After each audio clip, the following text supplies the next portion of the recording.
Hello, my wonderful, beautiful friends, guys. Welcome back to r/MaliciousCompliance, where people follow exact orders to spite someone. And in today's episode, nightmare bosses are getting taught lessons again, guys. And one Karen boss makes a huge mistake by demoting the best employee, not knowing it's gonna destroy the company. Guys, I hope you enjoy the stories today. Hit subscribe if you're not subscribed, and as always, you can send or link your post to this email right here. Let's dive in.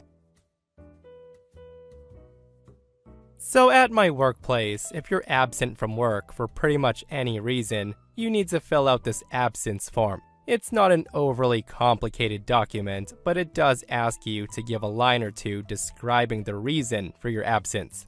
The whole time I've been there, you've never needed to go into huge detail. It would be something like, I vomited and was not fit to work, that sort of thing. But one day, I was really sick, like really sick. Upon my return to work, I did my duty, and I filled out the form with the expected level of detail, and then handed it to HR. I then find later a fresh one put on my desk with a post-it note from my boss saying that I haven't described my illness in enough detail. Now I thought that was odd, so I asked one of my coworkers, and he told me that the whole time I was absent from work, my boss thinks I skipped out to have a mini vacation. So feeling a bit peeved at the situation, I grabbed a fresh sheet of paper. I then launched into a vivid recount of the stomach and bowel-based torment my body experienced. I described the texture of the vomit as it gushed forth, the half-digested food that rolled across the bathroom floor as I lay there in too much pain to move, and the absolute agony that all of the contractions that a body feels from multiple bouts of vomiting.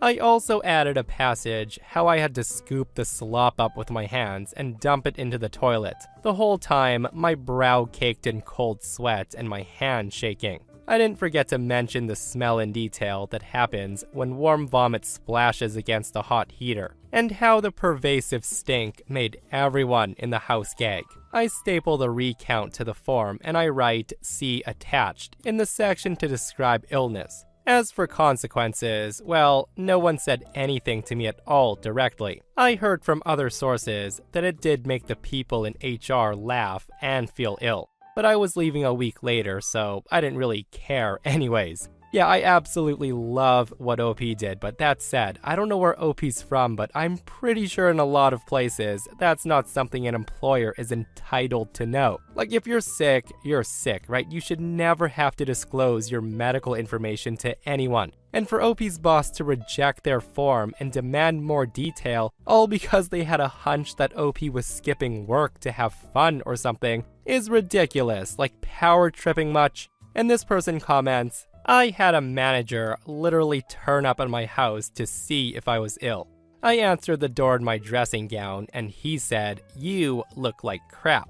My response was, "Yeah, maybe that's because I'm ill."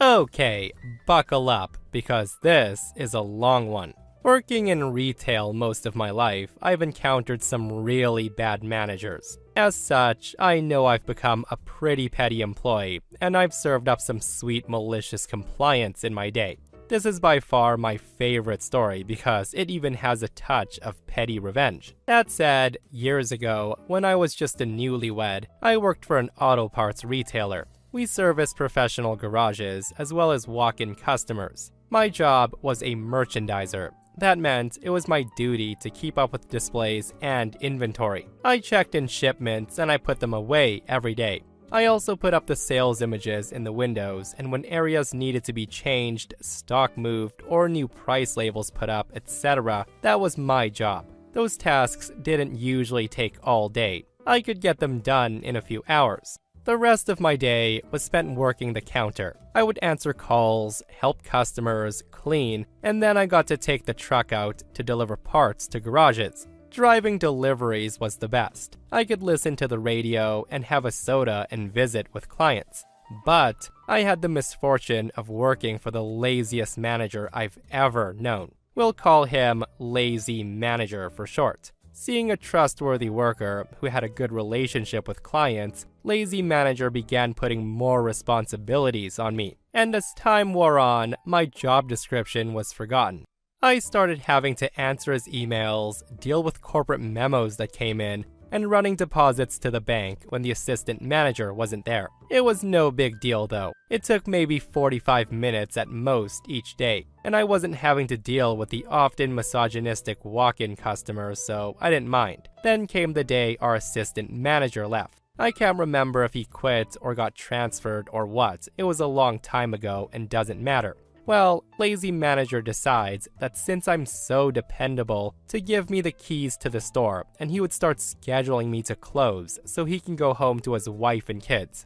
I just thought it's more hours, so I don't mind at first. And then he dangles a lovely promotion over my head. And the thought of a raise had me jumping because, as I said, I was a newlywed and we were saving to buy a house. But here's the thing. The promotion never came. I asked him straight up one day about the position, and he said I didn't have the required certification to be an assistant manager. So I was still on the payroll as a merchandiser, despite the fact that I was now opening the store every day at 6:30 a.m., closing the store at 10 p.m., making deposits, making sure all the drawers had proper change, handling emails, checking the stock, controlling inventory, making sure the store looked as it should, handling the counter, making deliveries, handling employment applications and interviews for new hires, entering the schedule, and adjusting payroll for all the employees. I was full on doing the assistant manager job with nothing to show for it, except circles under my eyes, because lazy manager was constantly changing my schedule to suit his needs. Anytime I tried to tweak the schedule to give myself even 2 days off in a row, he would come in behind me and change it, and all he basically did was cover for me on my rare days off. And that's when he spent most of his day just BSing with customers. Lazy manager's attitude nearly cost us some of our big accounts, but since I was constantly driving a delivery truck on top of everything else, I had a better relationship with most of the clients. We're in the South, even grease monkeys won't be rude to a lady. I was able to get them to keep their business with us. But you're waiting for the malicious compliance, so here it comes. One day, our store gets a major revamp. We're talking overtime, new displays, a grand reopening. It was huge. This also occurred around the same time as the big yearly week-long management conference. So that meant my hours skyrocketed. After lazy manager got back from the conference, he took off for another week to spend time with his family, leaving me in charge again. And it was pure hell. For 2 months, I practically worked non-stop. I think in a 90-day period after the grand reopening, I had a total of 3 days off. The last straw came when I opened a corporate memo reminding lazy manager that his ASE certification has never been completed, and he needs to contact them to set up a time for the test. And I thought to myself, all of this time, he wasn't even certified either. At this point, I was done. It was time to lay it all on the line. After a late night close, where I didn't get home until 11 p.m., I was back in the store at 6:30 a.m. to open. I hadn't had a full day off in 3 weeks at this point. I was doing my usual duties, getting ready for other employees to show up, when in walks lazy manager. He walks in and he says to me, "Oh hey, I just wanted to drop in to remind you to make sure you do payroll today."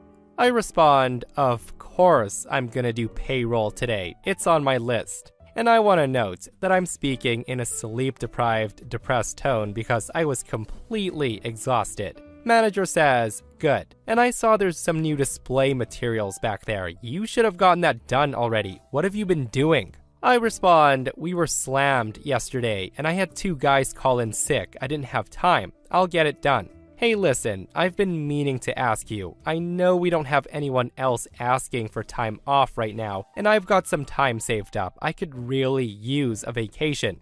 Hearing me say that, he cuts me off and says, "No." I respond, "What?" He says, "No vacation. No way. I need you here. My anniversary is next week, and I promised my wife that we'd go out of town." I cut him off at this point and I say, seriously, everyone else here gets to take long weekends or full weeks vacation and I'm burning out. I've been working near solid the last 3 months, including the whole weekend of my husband's birthday. He then says to me, well, I'm the boss and I get to say who gets vacation. You can have like a Sunday off or something. Look at the calendar, maybe 2 weeks from now. At this point, I'm so done with this crap. I start raising my voice and say, no, that's not good enough. I'm tired, I'm worked to the bone, I'm answering calls at my own house with our business name. Meanwhile, you get to go home every night to your wife and kids, while I'm here working 60 hours a week. I want my vacation and you are going to approve it. Either that or you sit down right now and you put in for my raise and a promotion. He says to me, you can't just make demands like that. You don't have the ASE certification anyways. I can't just hand you a promotion. You need to calm down. Gritting my teeth at this point and ready to shove that corporate memo down his throat, I say to him, just give me a set schedule and a long weekend then. I need more than 1 day off a month. He then laughs at me and says, that's not how this works. I need you here and I'm the boss. I'll schedule you when I need you. If you want a set schedule and a raise, you might as well go look for another job. Now here's a little note. I keep my keys to the store on a special keychain that I always have clipped to my belt loop. When he said that, it was malicious compliance time. I jerked the keys off my belt loop and I threw it at him. I say to him, fine, I will. Run this place your damn self. I then turn and start walking to the back door, and he screams, hey, I didn't mean that, get back here. You're scheduled to work today, I'm not even supposed to be here. Well, he probably should have thought of that before he decides to drop in on me on his day off. I'm out the door, heading to my car, just fuming, and he's at the door with my keys in his hand. He starts screaming, saying, what are you doing? Come back. I respond, what's it look like I'm doing? I'm quitting. You told me to go look for another job, so that's exactly what I'm going to do. And with that, I drove off, just leaving him in the parking lot, gaping at me like a goldfish. When I got home, he was already calling and my husband picked up. This idiot was actually asking my husband if I'd really quit, and he had asked my husband to convince me to stay, and if I could come back to work once I calmed down. I end up being contacted at home by the district manager, and I told him everything. He admitted that the ASE certification was only really required for managers, and there was no reason that I shouldn't have been promoted to assistant manager. I then brought up that I should really just lawyer up and sue them for gender discrimination. Upon hearing that, he offers me a generous severance package if I promise not to sue. I was so tired and done with the whole company that I agreed. I got my last 60-hour-plus paycheck mailed to me, and then I also got a second check for 80 hours of paid vacation. The lazy manager had to run the place by himself for a couple of days, until the district manager got him some help. But it was quickly realized that he had no idea what he was doing. He didn't last very long with the company after that. I believe he was fired not even a month after I left. You know, it always pains me to know that a place loses a great employee due to a crappy manager, and in the end, the crappy manager gets fired. But yeah, it's so hilarious how the manager knew he royally effed up the second OP walked out the door, to the point where he actually called OP's husband begging for his help. And I hope the husband just laughed at him over the phone. And guys, this is why you should always treat your hardworking employees with respect, especially in this situation, where the useless, lazy manager was relying on someone else to do his job so he can collect his paycheck. So I worked 9 years at this well-known company that was a solid worldwide provider for various products. I won't name this company, but it was a division of this company I worked for. I started at this company at the bottom as a tech. I did my job well and excelled upwards, and after 6 years, I was promoted into the National Support Group, and then also excelled at this position. It was well paid and salary, which was a nice bump in pay, and the hours were great. After a year in the new position, I was promoted to a co-operator position, which I shared with another, and we were very good friends, and we got along very well. To this day, we still do lunches and we chat quite frequently. Now, I was trained up on the in-house software that runs the dispatching of techs, which was made by an in-house software developer. The software had no documentation whatsoever. There was no manual, nothing. The guy who had the position before me was leaving the company, so he took a month to train me on the software. And of course, I wrote down all the codes for all the areas, just so I don't get anything wrong, since there was no manual or instructions.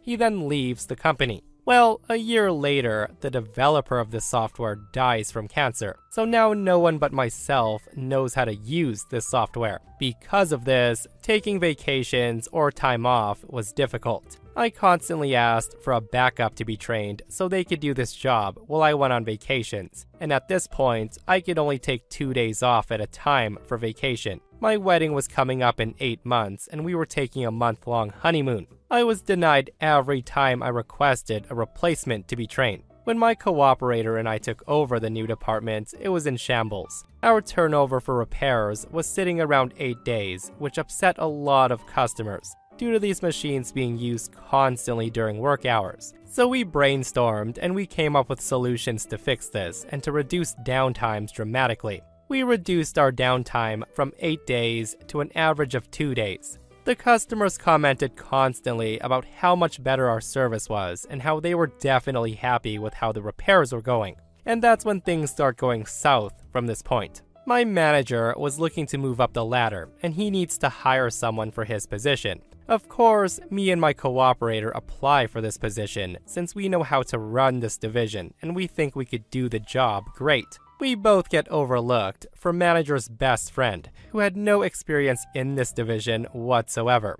The guy was actually one of the purchasers, and he had no idea how to run the department, nor had any technical experience whatsoever. He of course gets the position, and right off the bat, this stupid idiot wants to change how we do things, to reduce the strain on the logistics group.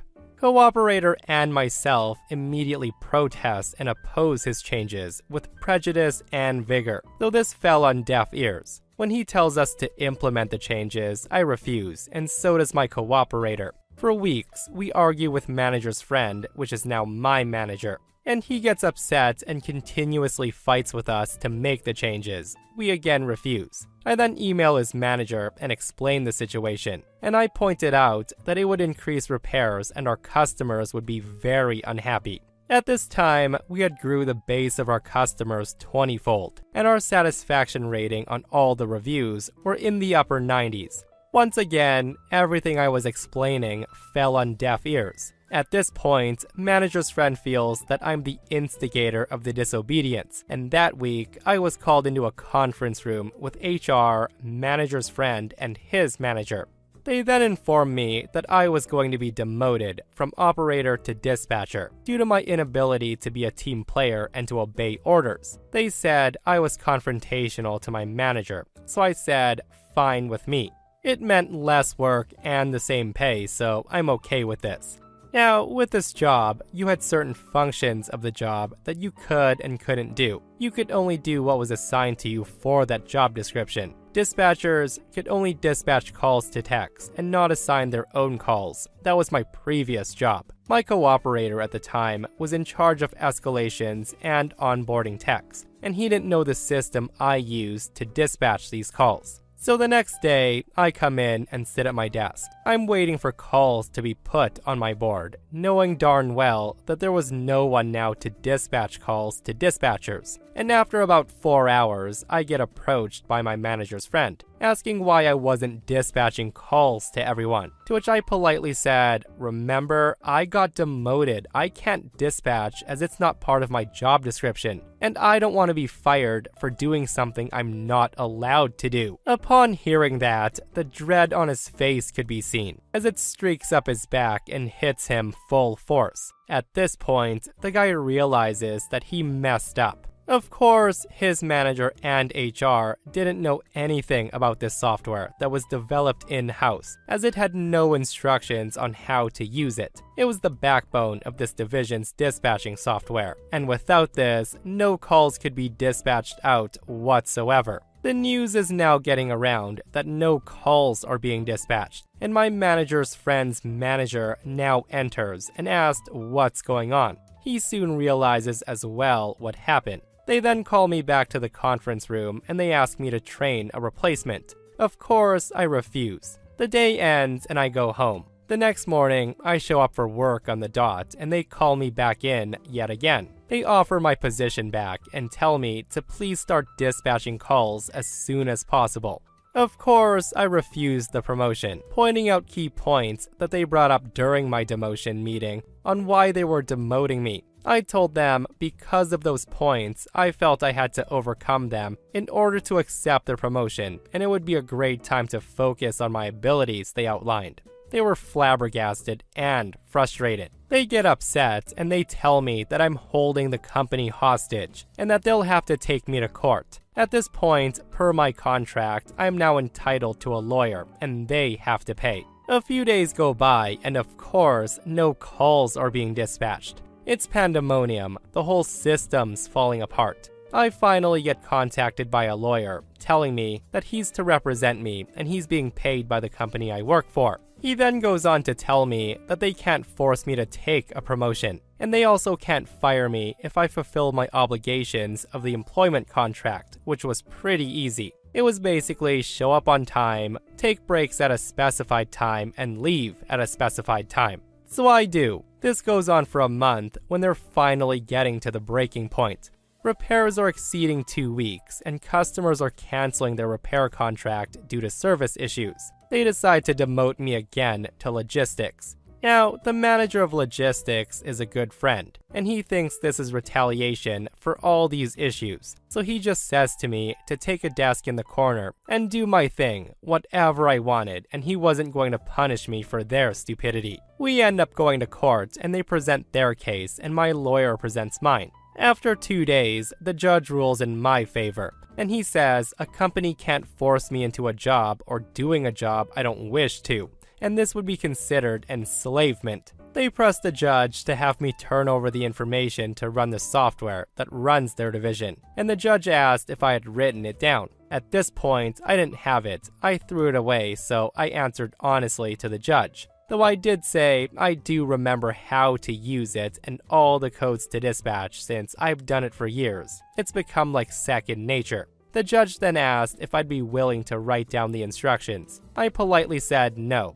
and the judge responds, "Okay, that's that then." Upon coming back to work the next day, I decide to start looking for another job. After about a month, I found a new position at another company, making about 10% more and with better benefits. The new company also agreed to give me a month off for my honeymoon, so I wrote up a resignation letter. I sent it to my manager, his manager, the senior staff of the division, and also the CEO of the company, explaining everything that went on and why I was leaving the company, and then wished them the best. That Friday, I packed up my personal stuff and left. 2 weeks later, I get a call from the CEO of the company, apologizing for what happened, and that all of this information just came to light, and that the individuals involved were terminated. Manager's friend, his manager, and the one above him. He then offered my job back, which I politely declined.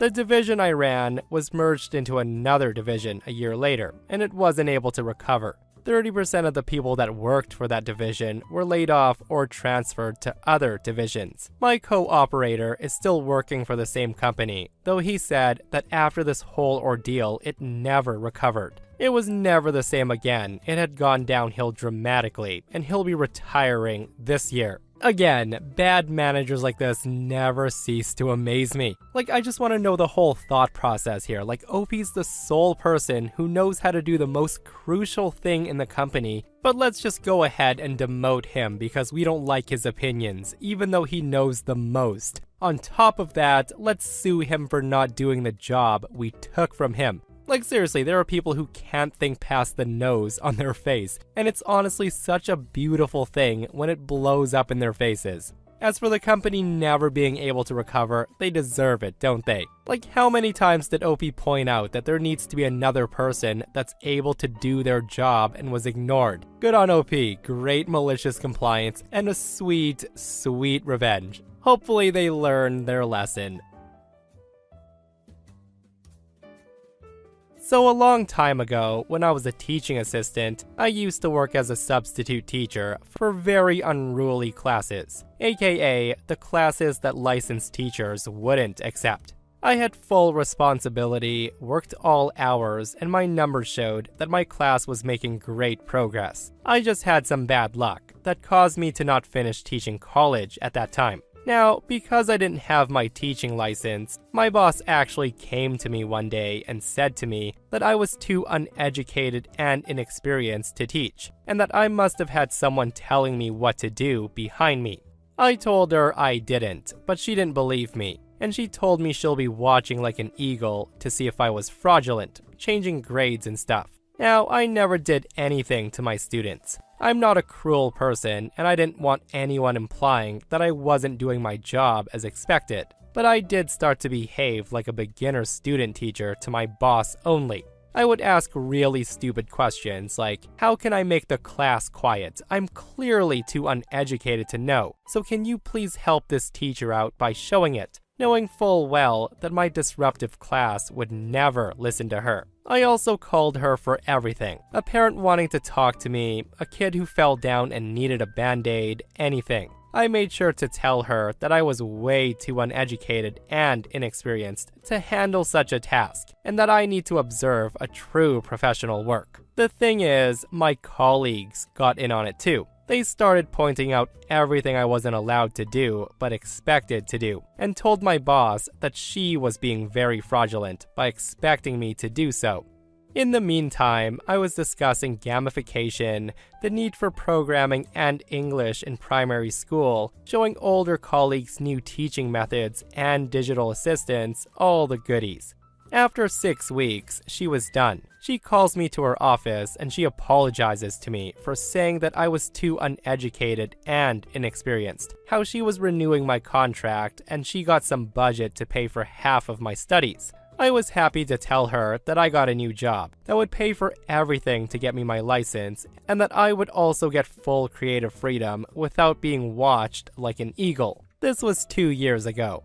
I almost have my license and I still work at that awesome school that hired me, after the allegations of being uneducated and inexperienced at my old job. I even got a reward and a trophy from the board for doing exceptional work and obtaining goals with my students. And that, my friends, brings us to another end of r / malicious compliance. Guys, I hope you enjoyed today's stories. If you did, hit that thumbs up. And if you're not subscribed, consider subscribing so you don't miss these crazy stories. And if you missed the last episode on the channel, it's an r / entitled People episode, where a psycho dad tries to force his daughter to make him a baby because he needs a grandchild. Guys, it's such a wild episode, so go check it out if you haven't. And myself and Stevie Boy will see you guys in the next one. We love you.